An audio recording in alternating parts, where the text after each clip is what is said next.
Welcome back to Kamikaze Overdrive MMA predictions for Strikeforce Melendez versus Masvidal. As always, I am your host, Scott Johnson, and this event will take place live on December 17th, 2011. It's the first Strikeforce event we've had in quite a long time. There are 4 main card fights, including 2 title fights, which I'll be giving predictions for, and there are 5 preliminary fights. I'll be giving predictions for 3. I wasn't sure what I was going to do in this scenario, but I decided I'd take 3 of the 5 because I know a little less about the other fighters. I don't want to give you predictions that possibly could be wrong. I want to do my best to give you as accurate as predictions as possible. Now, UFC 140, definitely not a good night. I lost the first 8 fights, and I apologize. It was not a good prediction night for myself. But at the same time, a lot of the fighters, a lot of them are flash KOs, not much you can do about it. When you get to the main card, I won the final 3 fights. I went 3-2 overall on the main card, which are the 5 fights I give the most focus to when I'm predicting.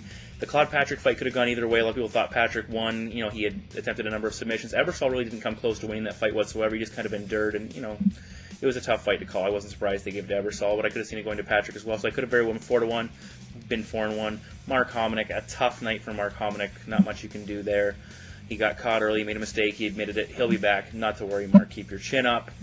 As always, Sports Interaction providing all the best betting options online for your MMA betting needs. MMABettingOdds.com. Please check them out. Another fantastic site. MMA Crips, again, thank you for hosting my video. Very much appreciate it.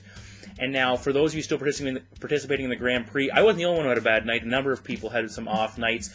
I didn't do an update scoreboard, but you can check out the scores in the bottom ticker. I got them posted, and that's how I'm going to do it from now on with 8 people. But again, so that's the first event of 3 for the 3rd round, people trying to advance to the elite, or the final 4, actually, the tournament semifinals. I think that's enough for me. Let's get to the preliminary predictions. All right, for the preliminary predictions, I'm only going to provide 3 picks. I know there are 5 prelims on the Strikeforce website.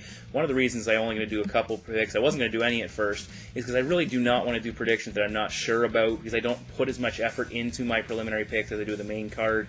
And a lot of people will just give you picks and do a 50-50. I hope I'm right. I want to give you a little bit of confidence that I'm going to get the fight right. Either way, let's take a look at them. We're kicking things off in the welterweight division.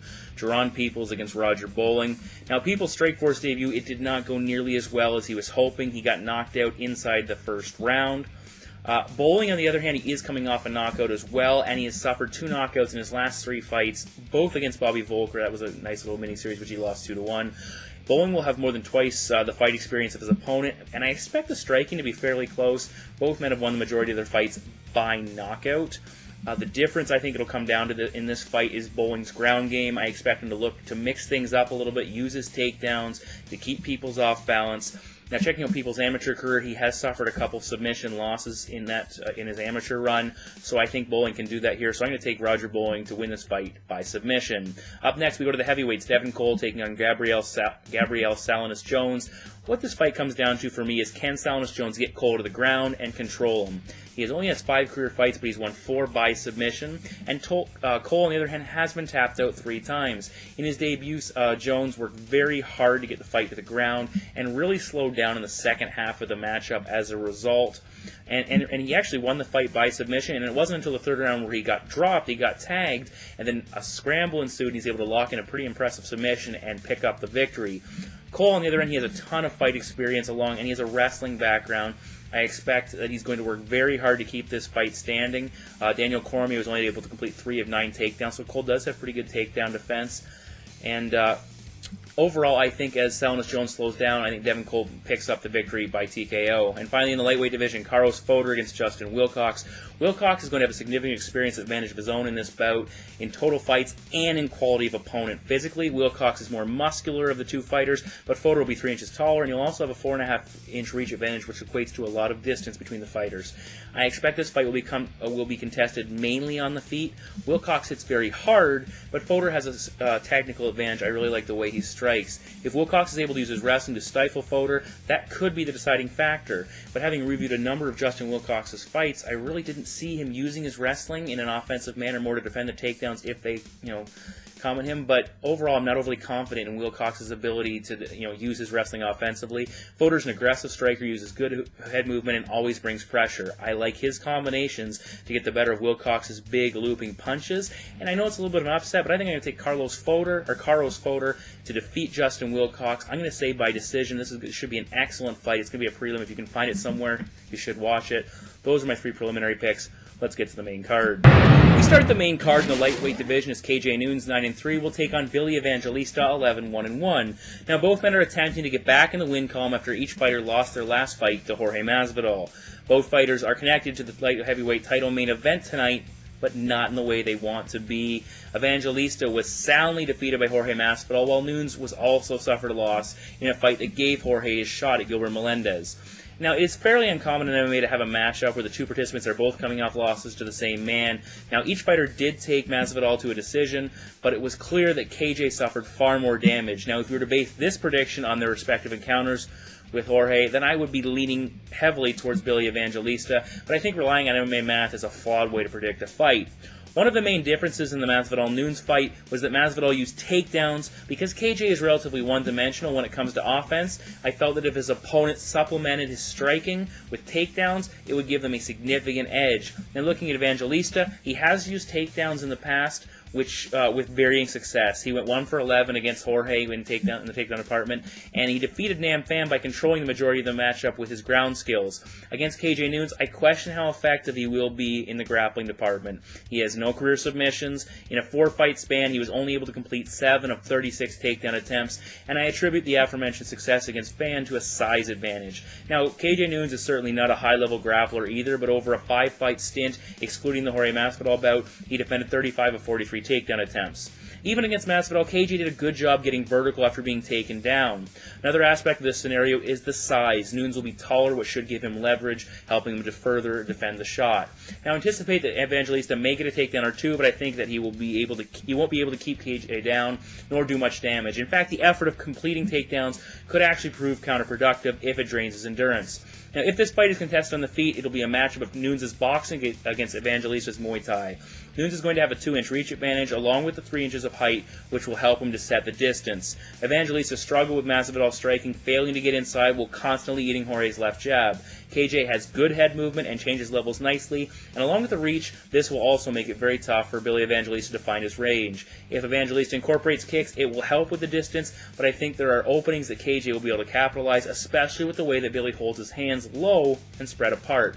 I've never really been sold on KJ Noons as an elite-level striker, but I feel that he matches up very well with his opponent for this fight, so my prediction is KJ Noons to defeat Billy Evangelista by decision.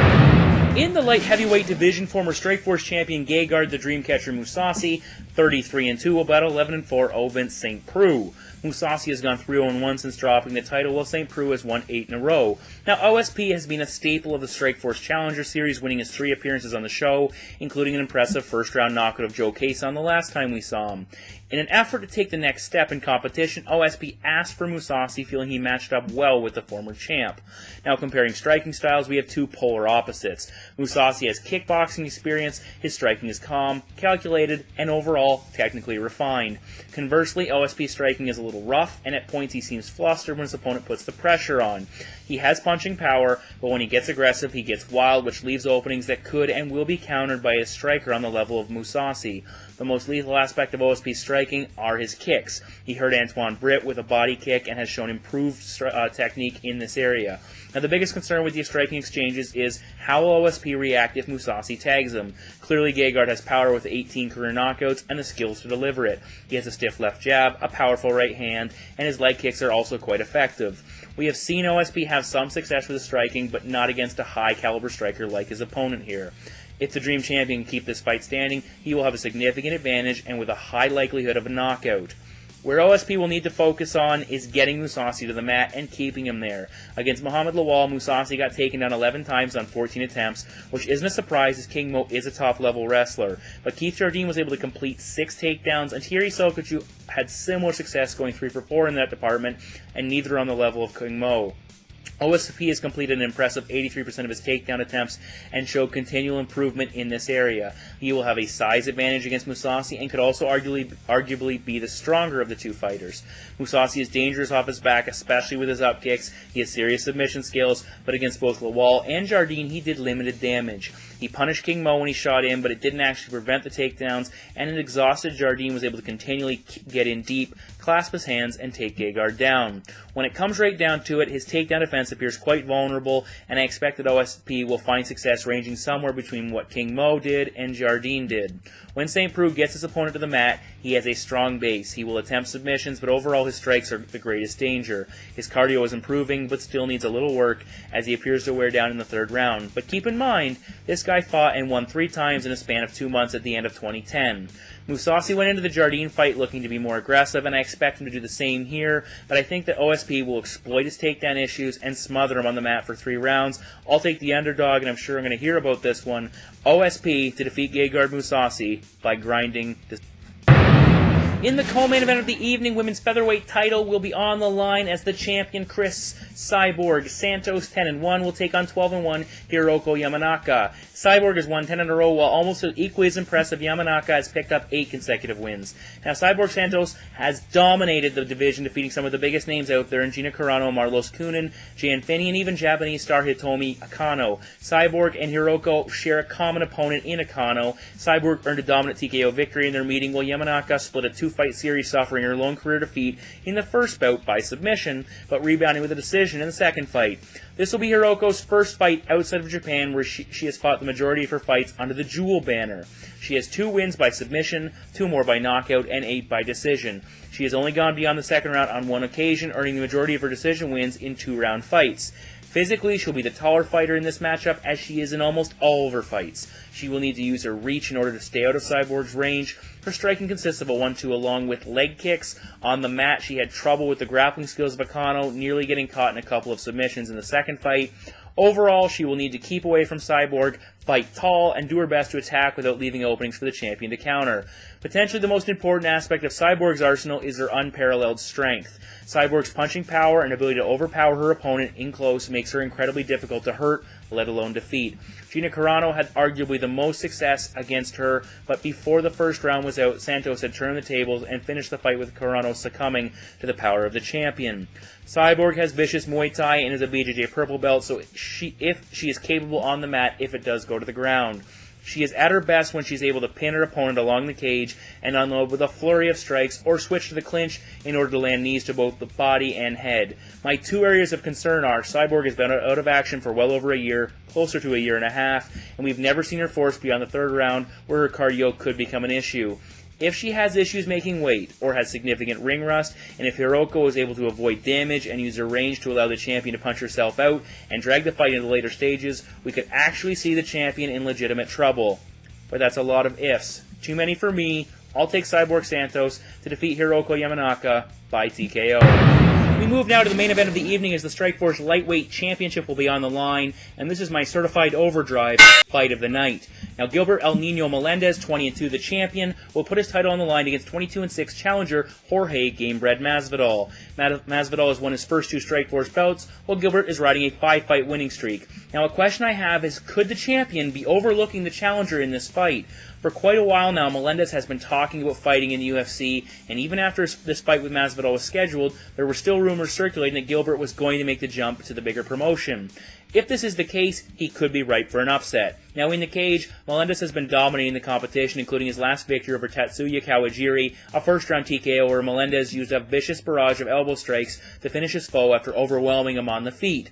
Gilbert has a powerful right hand and can counter-strike effectively. He has no problem exchanging wild punches, and he is strong in the clinch, delivering knees and punishing his opponent with a quick slashing elbow on the exit. He is a BJJ purple belt under Cesar Gracie, and despite having only 1 submission win, he has shown himself to be quite capable on the mat, especially with his wrestling. As dominant as Melendez has been, Jorge Masvidal will enter this bout with a number of advantages, at least on paper. The challenger has an edge in total fights at 28-21. He will be taller than Melendez, along with a 2-inch reach advantage. Statistically, Masvidal has a higher striking accuracy, lands more strikes per minute, and takes less damage. He completes more than twice as many takedowns per 15 minutes, landing a higher percentage of his attempts, and has a slightly better takedown defense than El Nino. But statistics don't fight the fights. In the cage, Masvidal has excellent boxing, potentially some of the best in MMA. He has fluid footwork, impressive head movement, he uses distance well, and his combinations are fast and powerful. He severely outboxed KJ Noons, connecting on over 50% of his strikes, including a head kick knockdown in the first round. He mixes his strikes up effectively, incorporating knees and kicks along with his boxing. He defeated Yves Edwards via head kick KO, and he held his own against Paul Daly in a welterweight bout, despite losing a close decision. Masvidal's wrestling has proven a key ingredient in his success, completing 10 takedowns in his fights with Nunes and Billy Evangelista, and he managed to put the much larger Paul Daly on his backside several times. Masvidal has been submitted twice, along with a brutal one-punch KO back in 2008, but he did take several big shots against Daly, so he has a good chin. Melendez has only been defeated twice, both by decision. Josh Thompson was able to use his speed to outland Gilbert 117-71, and his wrestling to dominate the ground, completing 6 takedowns while stuffing all 8 of Melendez's attempts. Gilbert dropped his title to Thompson, and afterwards he stated that he felt unmotivated, like he had lost his edge after having such a successful run. Returning to what I said earlier, that type of atmosphere seems to be surrounding this bout as Melendez prepares for a potential relocation to the UFC. Another area of concern is that if you look at Melendez's list of opponents, there are quite a few question marks. Kawajiri is an undersized lightweight that dropped to featherweight after the bout. Shinya Aoki is a world-class grappler, but he's relatively one-dimensional. Josh Thompson was returning after over a year out of action following a significant ankle injury, and Mitsuhiro Ishida is also significantly smaller than Melendez. The last time Melendez faced an evenly matched opponent, it was the first meeting with Josh Thompson, which he lost. Masvidal doesn't exactly have a long list of big-name victories either, but his wins over KJ Nunes was impressive, and his effort against Paul Daly was also noteworthy. I give Masvidal the edge in the striking as he has the tools to avoid Melendez's powerful right hand, and if he can use his quickness and distance along with his wrestling to avoid the takedowns, it will take away one of El Nino's biggest weapons. I believe the champ has been looking too far into the future and not focusing on the task at hand. Masvidal isn't well known, but he could be after this bout.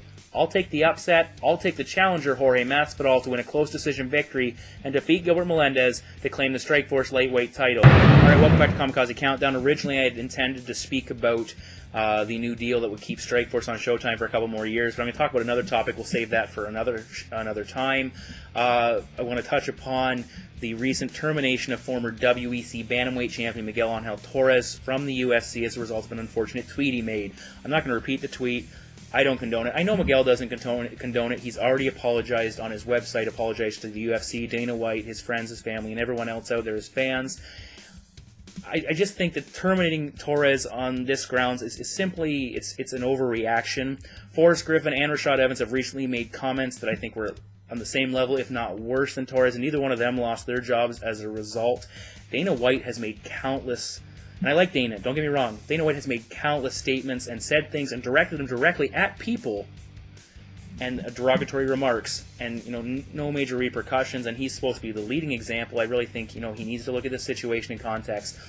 Maybe saying to Miguel, you're going to sit out for 6 months. I think that might have been warranted. Or suggest he make a donation, a public apology, or do some community service for an organization related to the tweet he made. Miguel is not a bad dude. Don't, by any stretch of the imagination, I hope he does not get a bad rap as a result of this.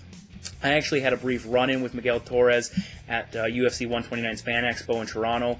Myself, my mother and father-in-law went down to the expo on day one. We were leaving at the end of the day, and we looked over, and Miguel Torres was walking out of the building with his friends. And I actually hollered over to him, and at this point, I wasn't sure what reaction I would get. He could have very easily said, screw off, buddy. I'm off the clock. My sponsors aren't paying me. I'm with my friends. I'm out the door. Leave me alone.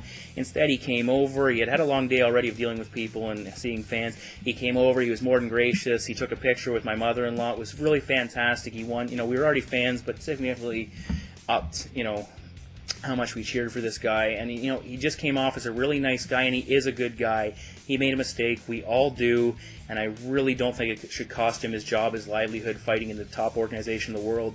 So I'm hoping Dana White reconsiders. If you're a fan of Miguel Torres, please, by all means, send tweets or whatever you want to do to contact Dana White and say, reconsider this situation. I think we'll see him back inside the octagon. At least I hope.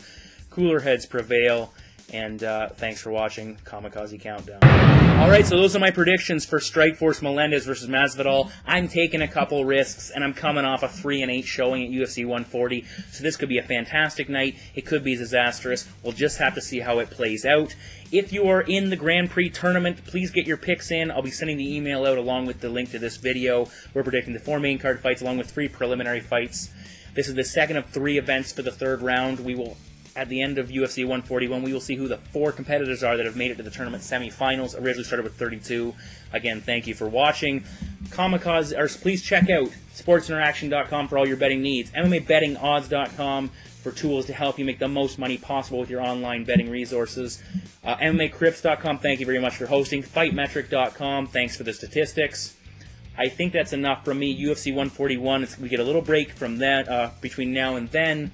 And 2012 is going to be an absolutely fully loaded MMA schedule. It's going to be an absolute rush from basically the start of January well into February. I really look forward to it. I hope the rest of you do as well. And I won't see you. I might see you actually before Christmas. Either way, happy holidays. And as always, your host, Scott Johnson. I'm out of here.